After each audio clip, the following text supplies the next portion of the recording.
Hello everybody and welcome to another episode of United Talks Podcast, and today we're going to be doing the match review of the game between Manchester United and Arsenal. And obviously this game has proven to us as fans that Manchester United deserved more in this game. The last time Manchester United beat Arsenal was 2022, and since then we haven't beaten Arsenal. And in the overall, basically the last couple of years, we've had 14 wins. Arsenal have had 13 wins, and there have been 9 draws between both teams. But in this one, it was Manchester United 0, Arsenal 1, and it was a goal by Calafiori in the 13th minute. And it was not a game that we are happy, to have seen that we lost, because we deserved more. We deserved to win the game. We outplayed Arsenal. We did more than anybody had expected. We had been written off in this game that we're going to lose the game woefully. Arsenal fans were so confident and all of that. But if you looked at the stats without watching the game, you will not understand the stats. And before we go deep into breaking down things and all of that, we're going to also talk about basically the last time that Arsenal beat Man United at the Emirates. So it was a 2-0 win, and I remember Jurgen Timber and William Saliba scored, and it came from corner kicks. So a tale of two corners. That was what I still remember that. A tale of two corners or a tale of set pieces. That's what I tagged that game. We lost 2-0, and I think we came out of that game feeling a bit confident that we had they had won the game. We had I think came out of that game feeling a bit positive, and at the time that was Ruben Amorim's that was a game that Ruben Amorim I think oversaw, and all of that. We had Lisandro was injured with ACL, as well as Eden Heaven, who had a thigh injury as well. But in that game, we had Andrew Nana in net, and then we had Ahmad coming in the second half, Lenny Yoro, Joshua Zirkzee, Marcus Rashford, and Anthony come on in that game. And I compared the game. I think we also had Terry Malasha in that game as well. And I compared the game that we had then with what we have now, and also kind of looked at what the team composition was. And the truth is, looking at that game, 2-0 loss to Arsenal, because the one after that was a 1-1 draw that Declan Rice scored the equalizer for Arsenal. Now, I looked at that game and I compared it with this game against Man United at Old Trafford. So the first leg versus the first leg last season versus first leg this season. And when I look at just the lineup, there's a stark difference, there's an improvement. And then compare, I remember the player ratings I did for that day. Now compare that lineup and those player ratings with the ones we had from the game today. You will see that there is a stark improvement. Looking at the stats, it was pretty much 50-50 ball possession from that last game, the first leg of last season. And this season, Man United absolutely dominated, right? So Arsenal outperformed in the first leg of last season, but Man United has outperformed Arsenal. The people that are getting the higher stars and ratings in the Arsenal lineup are the defenders, because obviously they defended well. Raya defended and saved well. Last season, Raya did not have that performance compared to this season. But if you look at even like the metrics with regards to expected goals plus goals scored plus all of those things, everything in between, you know that Man United are still doing better than Arsenal, only for the fact that Arsenal won from 2 set pieces. Now compare it or contrast it with this season, and you will see that Arsenal won from a set piece as well. So they've tried all the things they could do, and I could tell you this for a fact: if this is the Arsenal team that is supposedly supposed to contend for the Premier League this season, then I laugh at Arsenal, because the truth is, I know we're trying to focus on my team right now, Manchester United, but I laugh at Arsenal because the truth is, if this is the team that is supposed to contend for the Premier League this season, and this is how they're going to play, then trust me, they have nothing to show, and they are definitely not even coming close to winning. This team that I'm looking at, that started with Victor Gyökeres up front, and Victor Gyökeres had a stinker, and even Benjamin Sesko that came in had a way better performance than Victor Gyökeres. Victor Gyökeres had a stinker of a game. So you can now understand why Man United actually would have been the better destination for Benjamin Sesko. Now you look at the Arsenal lineup and all of that. The player with the best performance and was given the man of match and all of that was David Raya, basically the goalkeeper, because he saved, Arsenal in many ways, more ways than none, right? So looking at that, you could tell Man United really, really outplayed Arsenal. Watching the game and watching the game again, it felt like I was watching a Man United highlight. These highlights where they go and just kind of take out how Man United played and all that, and the focus is only going to be on Man United. It felt like I was watching a Man United highlights, and I'll tell you why. Because when I watched the game, I watched the game and I try as much as possible not to take the bias from basically the internet, how people's reactions are, so that I can give you guys a very honest reaction, like my very honest reaction. So we don't kind of have a mix. My reaction is not influenced by what other people have said online. So I'll give you straight up my straight up reaction. And the truth is, I am particularly proud of how the players performed in this game. Looking at how they pressed and caged and held Arsenal down, I am very proud of how the players performed. And the truth is, I love the game. I love the way we pressed. We have a new look front three, at least for the first time they played together, which we have not seen, even because Sesko came in pretty late. And I said it, my predictions were almost perfect. I said it, barring the switch between Mount. I think in my predictions I had Ugarte and Menu in the game, but this one I have and the game. So the game started with a lineup of, as we know, 3-4-3. The starting lineup was basically Altay Bayindir in net in place of Andre Onana, who is still recovering from injury and hasn't played a game. He has recovered from injury but didn't play a game, so Amorim dropped him. And then obviously he's working his way back to fitness. And then our back line in Euro, De Ligt and Shaw, absolute monstrous performance. And that was the back line I predicted. Euro, De Ligt and Shaw, absolute monstrous performance. We had Diogo Dalot on the wing, right wing, Patrick Dorgu on the left wing, and then we had Bruno Fernandes and Casemiro in the middle of the park, and then we have Matheus Cunha and Bryan Mbeumo as the 2 10s, and then Mason Mount as striker. And we also started with Cunha in the striking position, and Mount as one of the 10s in the left 10 position. And things were ticking. Like, I could see Man United playing and switching plays with so much ease. Arsenal were more worried about our attack than theirs, because they had no outlet. They had no, Dorgu bullied Shaw, bullied Saka. Dorgu and Shaw bullied Saka to the fullest. Zubimendi, Rice and Odegaard were the midfield 3 playing against the midfield 2 of Fernandes and Casemiro, and they still had nothing to show for it.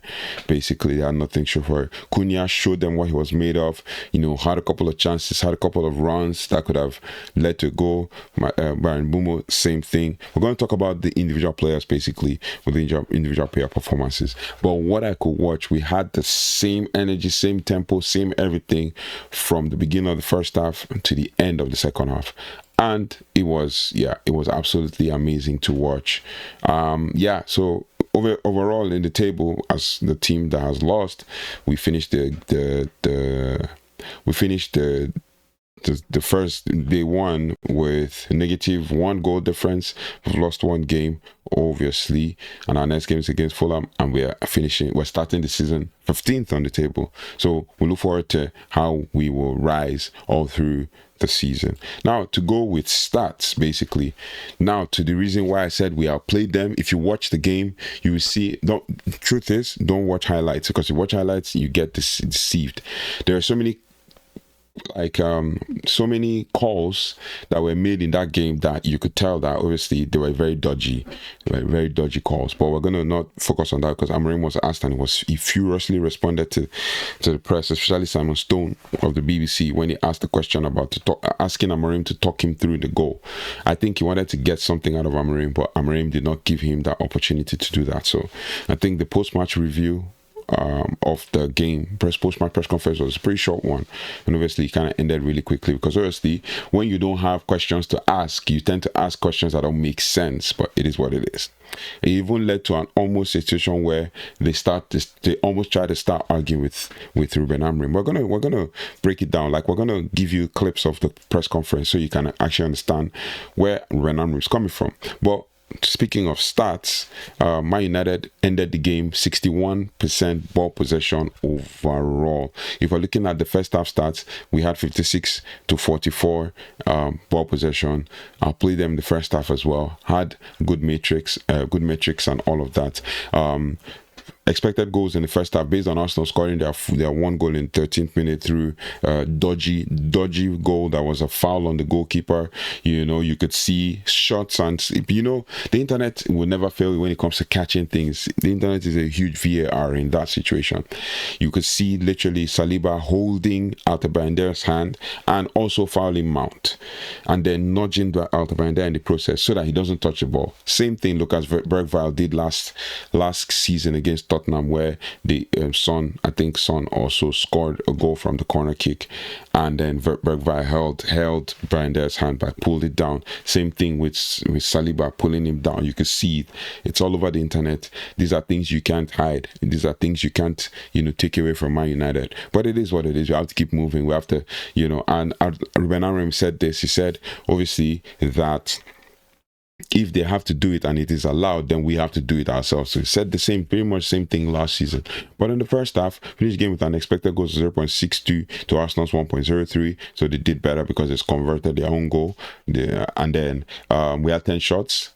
4 on target to Arsenal's 5-3 on target, and then big chances. Arsenal had just that one big chance, the corner kick that they scored, and then we had passed them in the first half. We had an 82% pass accuracy with 174 passes in total, and then fouls committed. Arsenal committed more fouls than Man United in the first half, and then 2 corners each. With regards to player performance, Arsenal had more distance covered, obviously because they were chasing the ball for the most part. And then Man United had 54.4 kilometers to Arsenal's 57.2 kilometers, and then running, Arsenal had more running, 40.1, because obviously it was an end-to-end stuff. But obviously Arsenal tried as much as possible to kind of defend and block and stuff, and then obviously you had the sprinting part. Arsenal had 2.1 kilometers sprint to Man United's 1.9 kilometers sprint, which means that Man United need to improve. And the number of sprints, they had 83 sprints. Man United had 75 sprints in total. Shots, like I said, 10 shots to Arsenal's 5 and all of that. So, and then for duels won, we had more duels won, we had more ground duels won, we had more aerial duels won, and they had more successful dribbles. But dribble percentage, we finished at 71% success, and they finished at 50% success. But they had more dribbles because we had 7 dribbles to Man United's 5 and all of that. But if you count those 5 majorly, those 5 are the dribbles from Dorgu, from Ahmad, from Mbeumo, and from Cunha, as well as Bruno Fernandes.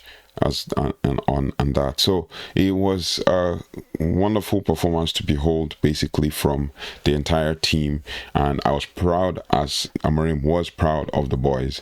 So we're going to take the positives from this, and we're going to build.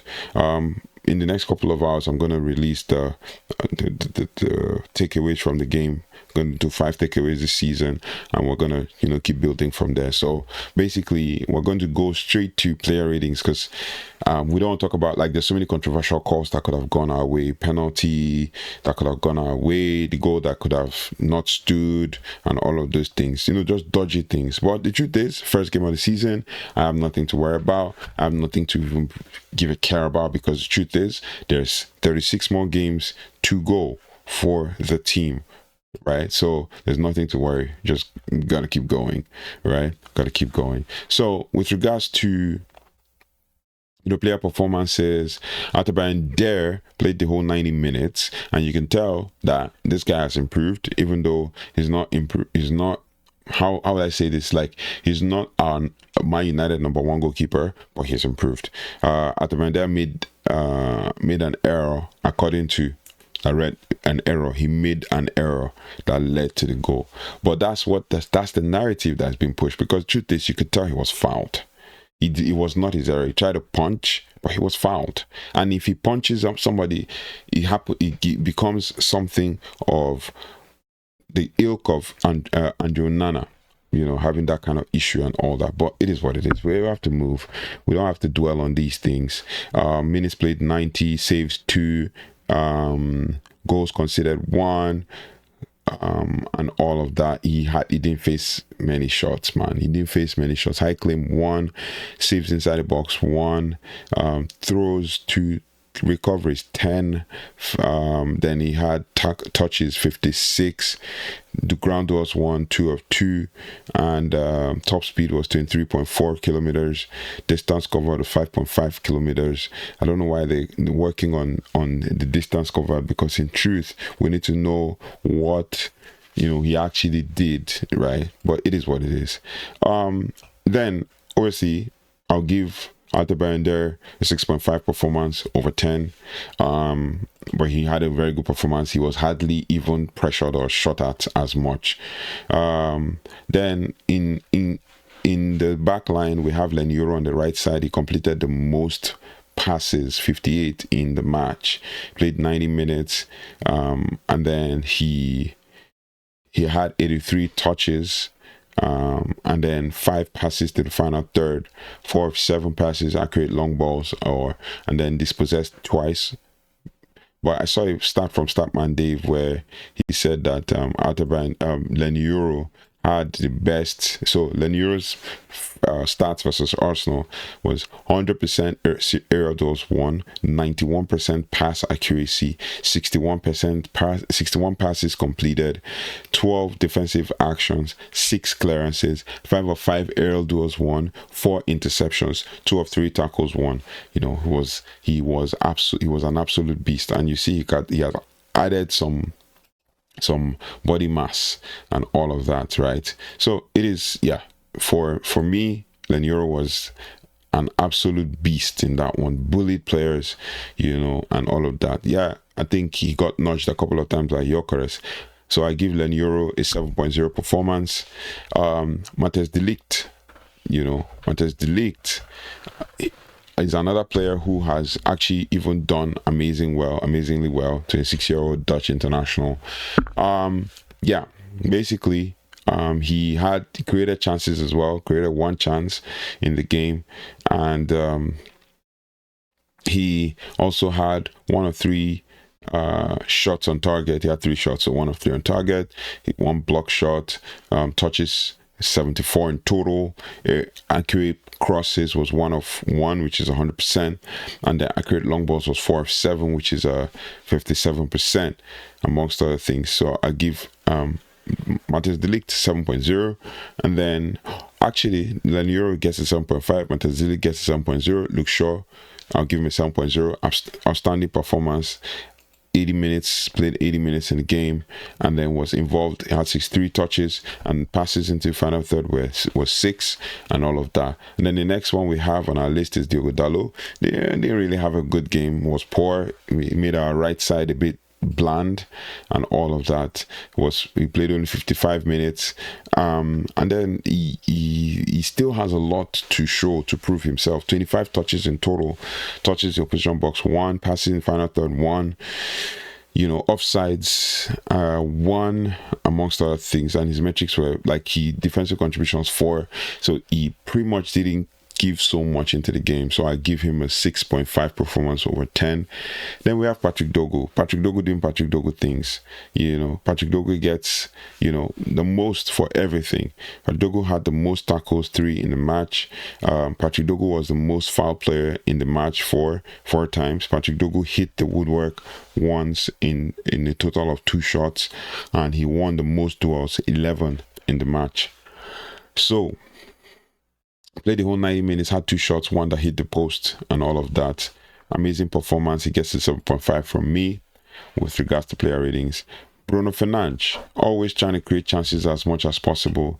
He gets a 8.0 performance from me. He created the most chances, 5 in the match, played the entire 90 minutes, and then he eventually had a lot of shots, 77 touches in total, and then was only dispossessed once, which is unlike him, where people complain about how many times he gets dispossessed in the game. And then with regards to his defense, he showed his defensive capabilities as well. And then the next person we have on our list is Casemiro. Casemiro gets a 7.0 performance from me. He was trying to dictate play, was spreading the passes, played 65 minutes in total, and played the passes, and he was subbed off to the standing ovation of the entire stadium at Old Trafford, right? And basically in defense, he was absolutely outstanding as well. Defensive contributions 3, dribbled past maybe only once, and then was fouled twice. He had ground duels 1, 5 of 6, that's 83%. Aerial duels 1, 1 of 1, which is 100%. So he had an outstanding performance. And that player that had an outstanding performance in this game is our next midfielder or right 10, and Bryan Mbeumo. Bryan Mbeumo, outstanding performance as well. Many chances created.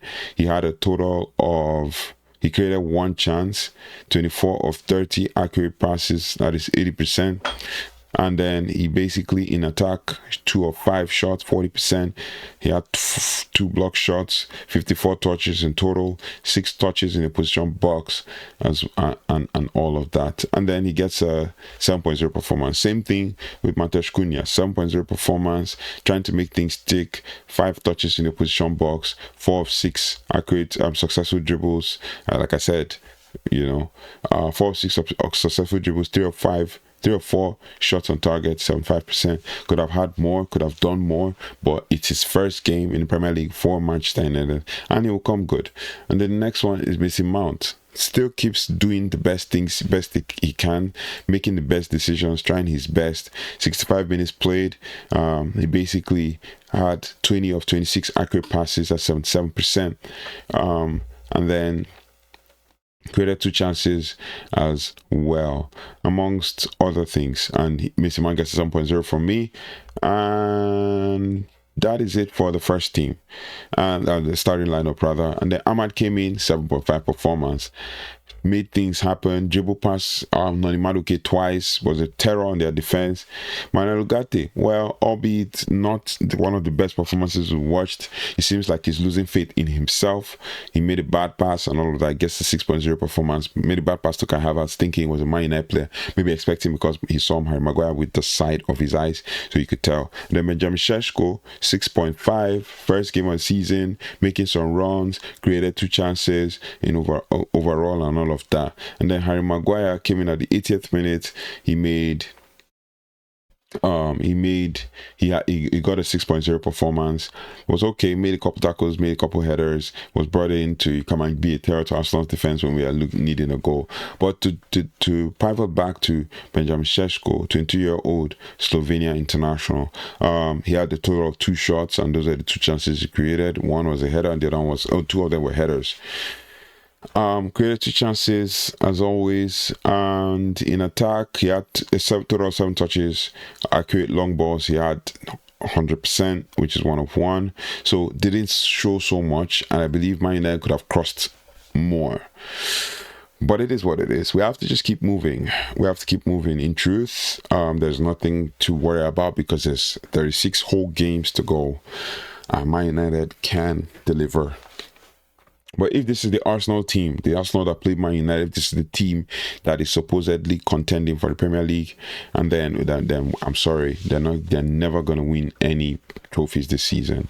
And this is me saying it for a fact. And we're gonna come back here and talk about this again. Anybody can clip me, whatsoever. We're gonna come back and we're gonna talk about this. That Mikel Arteta has gone through another season without a trophy. So, but for Man United, you can see the seeds that have been planted are beginning to germinate.